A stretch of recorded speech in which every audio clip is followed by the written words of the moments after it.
Hello friends, सर्वांचे स्वागत आहे आपल्या के पी फार्मा यूट्यूब पेजवर. आणि आज आपण pharmacy government exam preparations regarding important questions discuss करणार आहोत. तर जसं की DHS, DMER, RRB, ZP यासारख्या ज्या फार्मसीच्या कॉम्पिटिटिव्ह एक्झाम्स असतात, तर त्यासाठी जे इम्पॉर्टंट क्वेश्चन्स आहेत तेच आपण डिस्कस करणार आहोत. तर आज आपण फार्माकोग्नसी या टॉपिकचे जे एक्झाम रिगार्डिंग इम्पॉर्टंट क्वेश्चन्स आहेत तर ते बघणार आहोत. टॉपिक प्रोसीड करण्याआधी जर आपल्या चॅनलवरती कोणी नवीन असेल तर चॅनलला सबस्क्राईब करायला विसरू नका. So back to the point. आता इथे बघा क्वेश्चन्स आहेत. आपल्या एक्झाममध्ये पण क्वेश्चनचा फॉर्मॅट असाच असतो. क्वेश्चन्स असतात, 4 ऑप्शन्स असतात, त्यामध्ये जे करेक्ट आन्सर आहे ते आपल्याला सिलेक्ट करायचं असतं. तर इथे बघा फर्स्ट क्वेश्चन आहे, who is credited with coining the term pharmacognosy for the first time. आता इथे ऑप्शन बघू शकतो आपण, Hippocrates, C.A. Seydler, Galen and last one आहे all of the above. Questions carefully read करायचा आणि त्या अकॉर्डिंगच जे आपलं करेक्ट आन्सर आहे तर ते सिलेक्ट करायचं. आता क्वेश्चन्स अकॉर्डिंग आपलं जे करेक्ट आन्सर आहे ते आहे option number second, C.A. Sedler. जे C.A. सेडलर आहेत तर हे जर्मन सायंटिस्ट आहेत आणि यांनी ॲनालेक्टा फार्माकोग्नोस्टिका नावाचं जे बुक आहे तर ते राईट केलेलं आहे. हे सुद्धा आपल्याला माहीत असलं पाहिजे. आता जसा की हा क्वेश्चन्स आलेला आहे तर ॲनालेक्टा फार्माकोग्नोस्टिका ह्या अकॉर्डिंगसुद्धा क्वेश्चन्स येऊ शकतो. तर त्यावेळेससुद्धा याचं करेक्ट आन्सर काय असणार आहे तर C.A. Sedler. So keep in mind, C.A. Sedler जे आहेत. क्वेश्चन्स काय आहे आपला, हू is credited with coining the term pharmacognosy for the first time. Answer आहे C.A. सेडलर. आणि अजून एक लक्षात ठेवायचं की C.A. सेडलर जे आहेत यांनी ॲनालेक्टा फार्माकोग्नोस्टिका नावाचं जे बुक आहे तर ते राईट केलेलं आहे. Next question, which of the following is an example of unorganized crude drug. आता इथे ऑप्शन्स आहे aloe, cinchona bark, clove oils and digitalis. तर questions according answer find out करण्याआधी आपण सिम्पलमध्ये ऑर्गनाइज ड्रग आणि अनऑर्गनाइज ड्रग म्हणजे काय हे बघू. म्हणजे काय होतं ना, टर्म आपल्याला जर माहीत असेल तर त्या अकॉर्डिंग जर क्वेश्चन्स आला तर आपल्याला त्याचं आन्सर फाइंड आउट होतं. ऑर्गनाइज ड्रग्ज म्हणजे हे ऑर्गनाइज ड्रग्स कॅटेगरीमधले जे ड्रग्ज असतात तर ते प्रिपेअर झालेले असतात प्लॅन्ट अँड ॲनिमल्सच्या सिक्रेशन्सपासनं, किंवा जे प्लॅन्ट अँड ॲनिमल्स आहेत त्यांचं जे एक्स्ट्रॅक्शन्स केलेलं असतं किंवा त्यांचं जे सिक्रेशन्स असतं त्यापासनं जे ऑप्टेन झालेलं असतं त्याला म्हटलं जातात अनऑर्गनाइज ड्रग. आणि ऑर्गनाइज ड्रग जे असतात तर ऑर्गनाइज ड्रग हे whole part of plant and animals असतात with the cellular structure. Difference simply लक्षात ठेवायचा, ऑर्गनाइज आणि अनऑर्गनाइज ड्रग. जे ऑर्गनाइज ड्रग्ज असतात तर ते प्लॅन्ट अँड ॲनिमलच्या होल पार्टपासनं ऑप्टेन झालेले असतात आणि यामध्ये सेल्युलर स्ट्रक्चर्स असतात. जे अनऑर्गनाइज ड्रग्ज आहेत तर हे जे प्लॅन्ट अँड ॲनिमल्स आहेत तर यांच्या सिक्रेशनपासनं किंवा एक्स्ट्रॅक्शन्सपासनं हे ऑप्टेन केलेले असतात आणि यामध्ये जे सेल्युलर स्ट्रक्चर्स आहेत तर ते रेअरली असतात. ठीक आहे. तर मग आता आपण जर ऑप्शन्स बघितले तर फर्स्ट आहे ॲलो, देन आहे सिंकोना बार, क्लो ऑइल्स आणि डिजिटॅलिस. क्वेश्चन्स आहे अनऑर्गनाइज्ड क्रूड ड्रग. आता इथे बघा, ॲलो आपल्याला माहीत आहे, ॲलो जे आहे तर ॲलोचं एक्स्ट्रॅक्शन्स केलं जातं, बरोबर. आणि जे सिंकोना बार, क्लो ऑइल आणि डिजिटॅलिस आहे तर ते whole part of plant and ॲनिमल्सपासून ऑप्टेन झालेले आहेत. आणि अनऑर्गनाइज ड्रग्सचा आत्ताच आपण डिफरन्स बघितला की अनऑर्गनाइज ड्रग्स काय आहेत, जे प्लॅन्ट अँड ॲनिमल्स आहेत तर त्यांच्या सिक्रेशन्सपासून किंवा एक्स्ट्रॅक्शनपासून ऑप्टेन केले जातात. तर मग ॲलो जे आहे हे आपलं करेक्ट आन्सर आहे. क्वेश्चन्स परत एकदा रीड करा. Which of the following is an example of unorganized crude drug. So unorganized crude drug याचं जे करेक्ट आन्सर आहे ते आहे option number first, aloe. Next question, nux vomica known for its extremely bitter taste and potent neurotoxin alkaloids belong to which plant family. Options आहे Rubiaceae, सोलॅनसी, ॲपोसायनसी आणि लॉगॅनसी. तर नक्स ओमिकाची जी family आहे म्हणजे नक्स ओमिका हा लॉगॅनियसी म्हणजे लास्ट वन जे ऑप्शन आहे हे आपलं करेक्ट आन्सर आहे. लॉगॅनसी या फॅमिलीमधनं नक्स ओमिका बिलॉंग करतात. नक्स ओमिकाचे जे केमिकल कॉन्स्टिट्युएंट आहेत तर ते आहे स्टिचिन अँड ब्रुसिन. आणि नक्स ओमिका डायजेस्टिव्ह डिस्टर्बन्समध्ये युजफुल आहे, स्लीप डिस्टर्बन्समध्ये युजफुल आहे किंवा मूड रेग्युलेशन्समध्ये सुद्धा नक्स ओमिका हा युजफुल आहे. हे बघा, नोट डाऊन करून घेऊ शकता. ज्या फॅमिलीज आहेत, केमिकल कॉन्स्टिट्युएंट्स असतात, जे युजेस असतात किंवा जे बायोलॉजिकल सोर्सेस असतात, फार्माकोग्नोसीचे जे क्वेश्चन्स आहेत तर ते ह्याच पॅटर्नमध्ये विचारले जातात. सो त्यामुळे हे जे ड्रग्ज आहेत त्याच्या ज्या फॅमिलीज, केमिकल कॉन्स्टिट्युएंट, युजेस, त्यानंतर जे बायोलॉजिकल सोर्सेस आहेत, सिनोनिम आहेत, तर हे आपल्याला वेल नोन पाहिजे. नक्स ओमिकाची फॅमिली आहे लोगॅनसी, केमिकल कॉन्स्टिट्युएंट आहे यामध्ये स्ट्रिचिन आणि ब्रुसिन. यूजफुल आहे मूड रेग्युलेशन्समध्ये, स्लीप डिस्टर्बन्स झालेली असेल त्याला ट्रीट करण्यामध्ये यूजफुल आहे, ॲज वेल ॲज डायजेस्टिव्ह डिसऑर्डरमध्ये सुद्धा नक्स ओमिका हा यूजफुल आहे. Then next question, cinchona is a famous source of anti malarial drug, is botanically classify under which plant family. Again जसं की हा क्वेश्चन्स आपण फॅमिलीचा बघितलेला आहे, तसंच सिंकोनाची सुद्धा फॅमिली आपल्याला बघायची आहे. आता सिंकोना आपल्याला माहीत आहे अँटी मलेरियल ड्रग आहे, हे झालं केमिस्ट्रीच्या वेमध्ये. बट फार्माकोग्नोसीमध्ये सिंकोना याची फॅमिली आपल्याला फाइंड आउट करायची आहे. ऑप्शन आहे पपावेरसी, आंबेलिफेरसी, ॲपोसायनसी आणि रुबिएसी. तर सिंकोनाची जी फॅमिली आहे तर ती आहे रुबिएसी. ओके, आणि रुबिएसी या फॅमिलीलाच कॉफी प्लांट असं सुद्धा म्हणतात. ठीक आहे, फॅमिलीचं सुद्धा सिनोनिम आपल्याला माहीत पाहिजे, कॉफी प्लांट. हवं तर नोट डाऊन करून घ्या. Rubiaceae family is also known as a coffee plant. तुम्हाला बघा एक सिम्पल ट्रिक पण मी बोलले होते की जे आपण फॅमिली कशी फाइंड आउट करणार. आता पपावेरसी आहे, पपावेरसीमध्ये नावातच आहे जे पॉपी प्लांट्स असतात तर ते सगळे पपावेरसी फॅमिलीमधनं बिलॉंग करणार. आंबेलिफेरसीमध्ये जे फ्रूट शेपचे जे प्लांट्स असतात तर ते आंबेलिफेरसी फॅमिलीमधनं बिलॉंग करणार. आणि सिंकोनाची फॅमिली माहीत ठेवायची, रुबिएसी.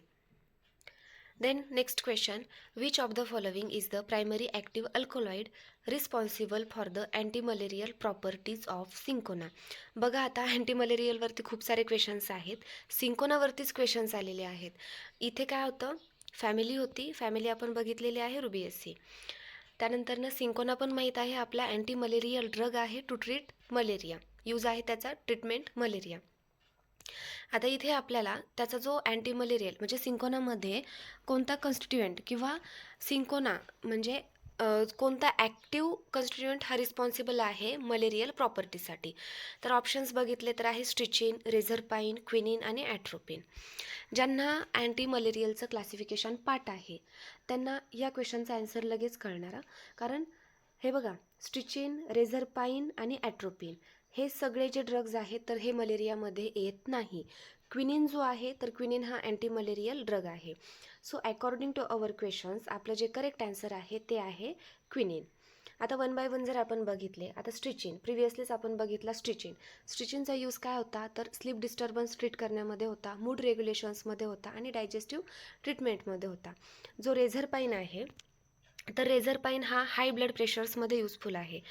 ॲट्रोपिन आपल्याला माहिती आहे ANS सिस्टीमवरचा ड्रग आहे आणि ॲट्रोपिनचा सुद्धा जो यूज आहे तर like ANS disturbance, autonomous nerve सिस्टीममध्ये जर कोणता डिस्टर्बन्स असेल इनव्हॉलेंटरी मुवमेंटमध्ये तर त्या केसेसमध्ये ॲट्रोपिन हा यूज केला जातो.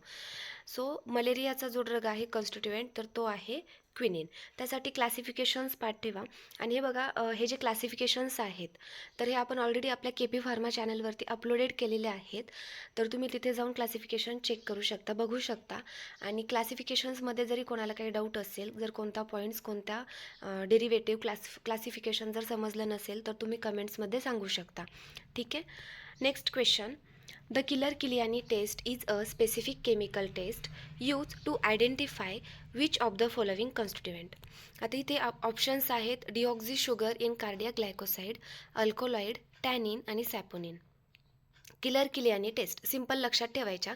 ज्या टेस्ट एक चार्ट बनवायचा, टेस्ट लिहायच्या आणि त्याच्या पुढे कोणती टेस्ट कशासाठी यूज केलेली आहे ह्या फॉर्मॅटमध्ये जर आपण केलं तर आपल्याला एक्झामच्या वेळेस कन्फ्युजन होत नाही. कारण एक्झाममध्ये देताना मोठाच क्वेश्चन असतो, बट फक्त कन्सेप्ट क्लिअर ठेवायची. टेस्ट आहे आणि त्या टेस्टचा जो फायनल रिझल्ट आहे तर तो आपल्याला माहीत पाहिजे. आता एवढं जरी आपण डोक्यात ठेवलं की किलियानी टेस्ट आहे तर ही कशासाठी यूजफुल आहे.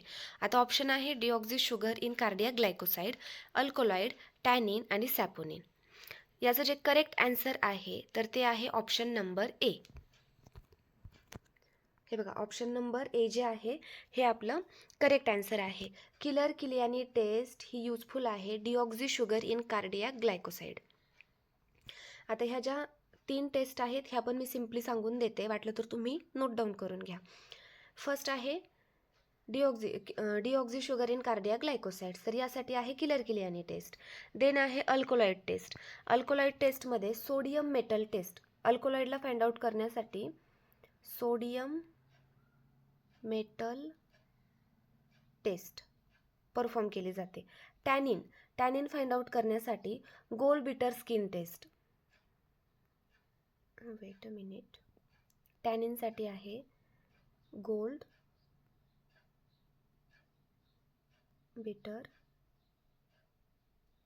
Skin test. आणि लास्ट वन आहे सॅपोनिन. सॅपोनिन म्हणजेच काय आहे तर सोप फॉर्मेशन्स, आणि सोप म्हणजेच काय असतो तर फोम फॉर्मेशन्स. सो सॅपोनिनमध्ये मग कोणती टेस्ट परफॉर्म केली जाणार तर फोम टेस्ट. ठीक आहे, परत एकदा रिवाईज करते. किलर-किलियानी टेस्ट ही deoxy sugar in cardiac glycosides यासाठी आहे. अल्कोलॉइडची जी टेस्ट आहे, अल्कोलॉइड फाइंड आउट करण्यासाठी किंवा अल्कोलॉइड डिटरमाइन करण्यासाठी सोडियम मेटल टेस्ट परफॉर्म केली जाते. टॅनिनसाठी गोल्ड बिटर स्किन टेस्ट आणि सॅपोनिनसाठी फोम टेस्ट. क्वेश्चन्स, आता क्वेश्चन जो आहे तर क्वेश्चन्स अकॉर्डिंग आपलं करेक्ट आन्सर आहे किलर-किलियानी टेस्टचं first option deoxy sugar in cardiac glycoside. Next question, which reagent yield a cream colored precipitations when reacting with alkaloid solution? आता ह्या बघा सगळे इथे टेस्टच दिलेले आहेत आणि ह्या ज्या टेस्ट आहेत या टेस्टचा जो फायनल रिझल्ट दिसणार यावरती क्वेश्चन्स आहे. तर फर्स्ट आहे Dragendorff reagents, Wagner's reagents, Mayer's reagents आणि हॅगर्स रिएजंट्स. क्वेश्चन्स नीट रीड करायचा. क्रीम कलर प्रिसिपिटेशन्स, फक्त लक्षात काय ठेवायचं, हे बाकीचं लक्ष नाही द्यायचं, फायनल बघत बसायचं. क्रीम कलर कशामध्ये आहे, क्रीम कलर प्रिसिपिटेशन्स. ओके, मग यापैकी कोणत्या टेस्टचा जो फायनल रिझल्ट आहे तर तो क्रीम कलर प्रिसिपिटेशन्स ऑब्टेन होतो. तर याचं जे करेक्ट आन्सर आहे ते आहे option number C, Mayer's reagent. आता ह्या ज्या 3 आहेत म्हणजे ड्रॅगन ड्रॉप, वॅगनर्स आणि हॅगर्स, तर याचं सुद्धा आपण बघणार आहोत.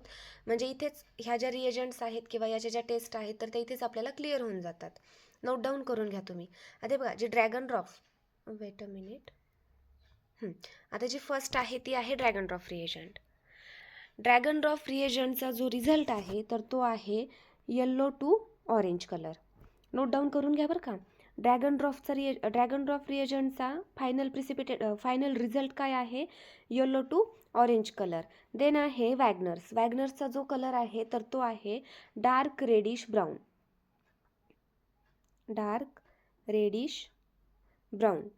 देन आहे हॅगर्स रिएजंट्समध्ये येल्लो क्रिस्टलाइन पावडर. आणि ऑप्शन काय आहे, क्रीम कलर प्रिसिपिटेशन्स, तर मेयर्स रिएजंट्स. आता तुम्हाला काय वाटेल की एवढं काय लक्षात ठेवायची गरज नाही, पण क्वेश्चन्स असेच असतात, कन्फ्युजन्स क्रिएट होतात. आता फॉर एक्झाम्पल जर येल्लो क्रिस्टलाइन पावडर असा क्वेश्चन्स आला तर आपल्याला काय वाटतं, अरे ड्रॅगन ड्रॉप पण असू शकतं किंवा हॅगर्स पण असू शकतं, कारण हाफमध्येच माहीत असतं ड्रॅगन ड्रॉपचा येल्लो आठवतो आणि हॅगर्सचा पण फक्त येल्लो आठवतो, बरोबर आहे. मग कन्फ्युजन क्रिएट होतं. सो तेच कन्फ्युजन आपल्याला करायचंच नाही आहे एक्झाममध्ये. ड्रॅगन ड्रॉप जे आहे ड्रॅगन ड्रॉपसाठी येलो टू ऑरेंज कलर आहे. वॅगनर्स जे आहे वॅगनर्ससाठी डार्क रेडिश ब्राऊन आहे. हॅगर्स जे आहे हॅगर्ससाठी येलो क्रिस्टलाइन पावडर. आणि क्रीम कलर प्रिसिपिटेशन जे आहे तर ते मेयर्स रिएजंट्समध्ये येतं. ठीक आहे, तर आपलं जे क्वेश्चन्स अकॉर्डिंग करेक्ट आन्सर आहे ते आहे option number C, Mayer's reagent. Then next question, gold beater skin test is perform to identify the presence of which of the following chemical class. बघा प्रिव्हियसलीच आत्ता आपण एक टेस्ट बघितले होते या क्वेश्चनच्या बॅक टू बॅक क्वेश्चन्स, त्यावेळेसच गोल्ड बिटर स्किनसुद्धा आपण बघितलेली आहे. तर जी गोल्ड बिटर स्किन टेस्ट आहे ही टॅनिन आयडेंटिफिकेशनसाठी यूज केली जाते. Okay, then next question, ipecacuanha is primarily used for. इपिकाकुनालाच इपिकॅकसुद्धा म्हणतात. तर इपिकॅक किंवा इपिकाकुना हा कशासाठी यूजफुल आहे, ऑप्शन आहे डायरिया, इमेटिक, कॉन्स्टिपेशन्स आणि अल्सर. तर इपिकाकुना जो आहे हा इमेटिक ओके म्हणजे ओमेटिंगमध्ये यूजफुल आहे. आता हे बघा GIT ॲक्टिंगवरचे हे जे ड्रग्ज आहेत कोग्नसीमधले, तर हे जे डायरिया असेल किंवा अँटी डायरियल एजंट, अँटीइमेटिक एजंट्स, लॅक्झेटिव्ह पर्गेटिव्ह आणि अँटी अल्सर एजंट्स. तर हे टॉपिक आपण ऑलरेडी कवर केलेले आहेत. त्याचं डिस्क्रिप्शन्स, क्लासिफिकेशन्स, त्याचे जे ड्रग्ज आहेत विथ त्याचं mechanisms of actions, pharmacological of actions, uses, हे ऑलरेडी आपण आपल्या KP फार्मा यूट्यूब चॅनलवरती याचे व्हिडिओ लेक्चर्स अपलोडेड केलेले आहेत. तर तुम्ही तिथेही जाऊन बघू शकता. जे क्लासिफिकेशन्स आहेत तर ते क्लासिफिकेशन्स एकदम सिम्पल वेमध्ये, सिम्पल फॉर्मॅटमध्ये आपण बघितलेले आहेत. कारण एक्झाम्स रिगार्डिंग आपल्याला फक्त जे ड्रग्ज इम्पॉर्टंट आहेत त्यावरतीच फोकस केलेला आहे. तर आता हा सुद्धा जो क्वेश्चन्स आहे इपिका कुन्हा, हा क्लासिफिकेशन्सवरतीच क्वेश्चन्स आलेला आहे. एक्झाम्पल दिलेला आहे आणि त्याचा युजेस विचारलेला आहे. सो त्याचसाठी आपण एकदम सिम्पल वेमध्ये आपले जे क्लासिफिकेशनचा फॉर्मॅट आहे तर तो कवर करून अपलोडेड केलेला आहे चॅनलवरती. तुम्ही तिथे जाऊन बघू शकता. त्यामध्ये अँटी डायरियलसुद्धा आपण केलेला आहे. म्हणजे अँटी डायरियलमधले कोणते एक्झाम्पल्स आहेत, इमेटिकमध्ये इट मीन्स अँटी इमेटिकचे क्लासिफिकेशन्स किंवा त्याचे एक्झाम्पल्स, कॉन्स्टिपेशन्स म्हणजेच लॅक्झेटिव्ह आणि पर्गेटिव्ह, आणि ulcer it means anti ulcer. ठीक आहे. तर back to the point, ipecacuanha. So ipecacuanha जो आहे तर हा इमेटिकमध्ये म्हणजे टू प्रिव्हेंट ओमेटिंग त्यामध्ये यूजफुल आहे. Then next question, Borntrager test is standardly used for the detections of which class of glycoside. Option आहे cardiac glycoside, सॅपोनिन, अँथ्राक्विनोन आणि सायनोजेनेटिक.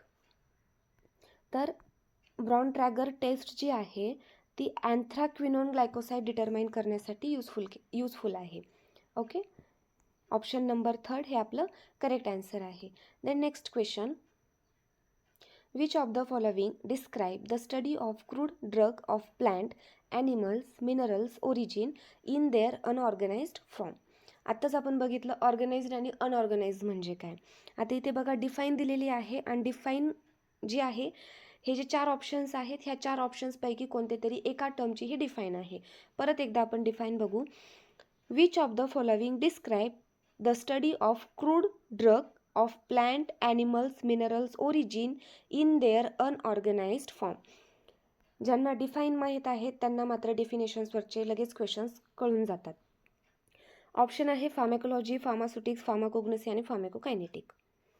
लॉजिक लावायचं. आता ठीक आहे, लॉजिक लावून आपल्याला लगेच कळते की आपण फार्माकोग्नसीचे बघतोय म्हटल्यावरती याचा आन्सर फार्माकोग्नसीच असणार आहे. बट डिफाईन आपल्याला माहीत पाहिजे. फार्मॅकोलॉजी हे बघा सगळे फार्माच आहेत आणि फार्मा म्हणजे काय तर स्टडी ऑफ ड्रग. ओके. आणि फार्मॅकोलॉजी जे आहे तर ते लिव्हिंग ऑर्गॅनिझम्सवरती, म्हणजे to study of drug and their uses, their effect on a living organisms is also known as pharmacology. फार्मास्युटिक्समध्ये सुद्धा काय ड्रगचाच स्टडी केला जातो. त्यामध्ये लाईक इंटरनल एक्सटर्नली जे यूज केलेले मेडिसिन्स आहेत, for example solid, liquid, semi solid, याचा स्टडी केला जातो फार्मास्युटिक्समध्ये.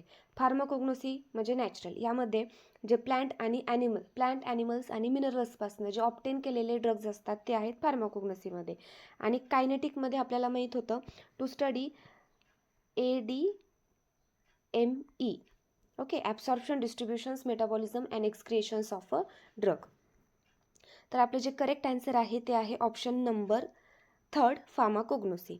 Then next question, strychnine and brucine are 2 major indole alkaloids from which part of plant nux vomica are the extracted. बघा आता स्टिचिन नक्स ओमेकावरती 2-3 हा तिसरा क्वेश्चन्स आहे. आपण नक्स ओमेकाची फॅमिली पण बघितलेली आहे. त्यानंतर अँटी मलेरियलमध्ये कोणता कॉन्स्टिट्यूएंट होता, सिंकोनामध्ये बघितलेलं आपण ते. त्यानंतरनं आता स्टिचिन आणि ब्रुसिन जे आहेत तर हे नक्स ओमेकाचे केमिकल कॉन्स्टिट्युएंट आहेत, पण ते कोणत्या पार्टमध्ये प्रेझेंट आहेत. तर ऑप्शन आहे सीड, लीव, रूट बार्क आणि फ्लॉवर. तर याचं जे करेक्ट आन्सर आहे ते आहे ऑप्शन नंबर 1 सीड. जे सीड आहे तर ह्या सीडमध्ये केमिकल कॉन्स्टिट्युएंट आहे नक्स ओमेकाचा, जे की स्टिचिन आणि ब्रुसिन्स आहेत. Next question, Van Urkus test is specifically utilized in pharmacognosy for the identifications of. याचं करेक्ट आन्सर आहे इर्गोट. हे बघा आत्ता आपण ज्या प्रिव्हियसली आपण 4 टेस्ट बघितला त्या टेस्ट प्लस ही एक टेस्ट, तुम्ही एका बाजूला टेस्ट आणि एका बाजूला त्याच्या म्हणजे कोणती टेस्ट ही कशासाठी यूजफुल आहे हे तुम्ही नोट डाऊन करून घ्या. म्हणजे ज्यावेळेस तुम्ही एक्झामचं प्रिपरेशन्स करता त्यावेळेस एकदा रिवाईज केलं की लगेच लक्षात येऊन जाईल. आता वॅन उर्कस टेस्ट जी आहे तर ती इर्गोटसाठी आहे. हे तुम्ही तुमच्या ह्याच्यामध्ये लिहू शकता. असे ह्या साईडला टेस्ट राईट करा आणि या साईडला कोणती टेस्ट कशासाठी आहे. Then next question, digoxin and digitoxin are important drugs used to treat congestive heart failure. They belong to which chemical classification? Digoxin आणि डिजिटॉक्सिन हे कशासाठी युजफुल आहेत तर CVSचे ड्रग आहेत, कार्डियाक ग्लायकोसाइडिक, आणि हार्ट फेल्युअरमध्ये आहेत. तर मग आता बघा मी आन्सर पण सांगून दिले इथं, कार्डियाक ग्लायकोसाइड आहेत. डिजॉक्सिन आणि डिजिटॉक्सिन्स हे कार्डियाक ग्लायकोसाइड्स आहेत आणि it is useful in a heart फेल्युअरमध्ये to prevent the heart failure. तर आपलं जे करेक्ट आन्सर आहे तर ते आहे option number 3, cardiac glycoside. Then next question, the Shinoda test is widely use identification test for which of the following natural product classifications. Options आहे steroid, then triterpenoids, coumarins आणि flavonoids. तर ही जी Shinoda test आहे ही फ्लॅवोनॉइड्ससाठी useful आहे. Option number 4. फार्माकोग्नोसीचे जे क्वेश्चन्स आहेत तर ते आपण आत्ता बघितलेले आहेत. जर या क्वेश्चन्स रिगार्डिंग कोणाला काही डाऊट असेल किंवा कोणता क्वेश्चन समजला नसेल, माझं जरी काही चुकलं असेल तर तुम्ही कमेंट्समध्ये सांगू शकता. आणि जर हे बघा, एक काम करा तुम्ही, ह्या ज्या कोग्नोसीच्या ज्या टेस्ट आहेत आता आपण ज्या बघितलेल्या आहेत तर त्या टेस्टसुद्धा तुम्ही एका बाजूला टेस्ट आणि दुसऱ्या बाजूला कोणती टेस्ट कोणत्यासाठी युजफुल आहे ते राईट करा.